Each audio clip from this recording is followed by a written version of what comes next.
अस्सलाम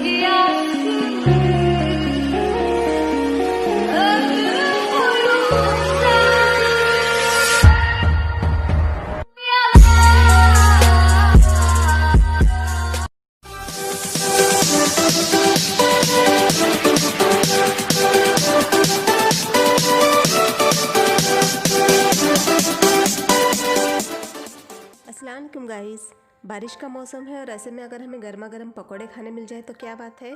तो चलिए इसलिए बनाते हैं हम आलू के पकोड़े। गाइस, इससे पहले अगर आपने मेरे चैनल को सब्सक्राइब नहीं किया है तो प्लीज़ मेरे चैनल को सब्सक्राइब ज़रूर करें और नोटिफिकेशन बेल ज़रूर ऑन करें।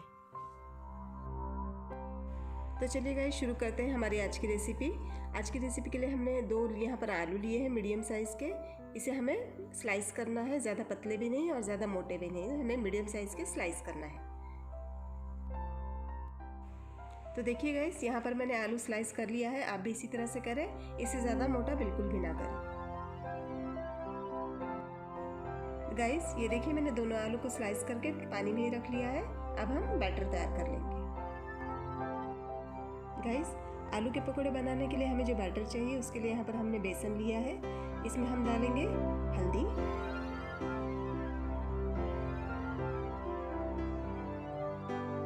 और अब हम इसमें ऐड करेंगे स्वाद के अनुसार नमक,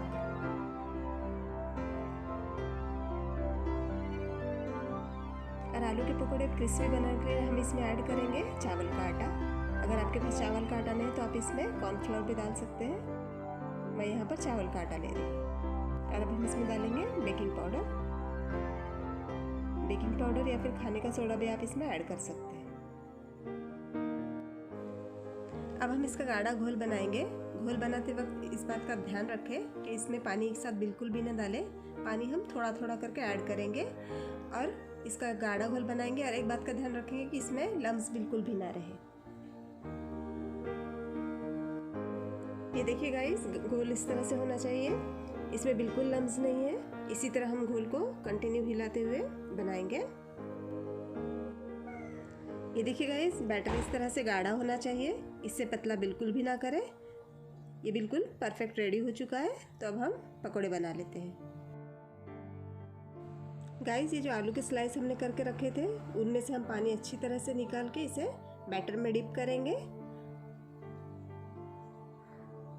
ये देखिए, पानी अच्छे से निकाले ताकि हमारा जो बैटर है वो पतला ना हो।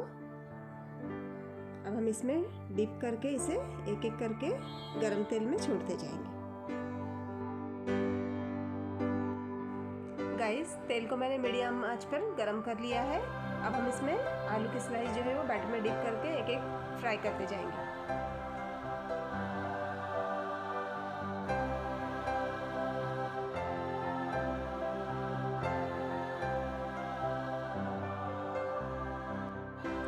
गाइस, यहाँ पर एक बात का ध्यान रखें कि आलू के पकोड़े जो हम फ्राई कर रहे हैं उन्हें धीमी आंच पर फ्राई करें, क्योंकि ये क्रिस्पी होते हैं। अगर हम फास्ट आंच पर करेंगे तो ये जल सकते हैं और अंदर से आलू कच्चे रह सकते हैं।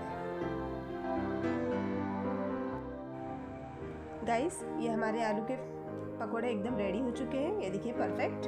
अब हम इसे निकाल लेंगे तेल में से। ये देखिए कितने क्रिस्पी है, क्या बात सुनिए आप।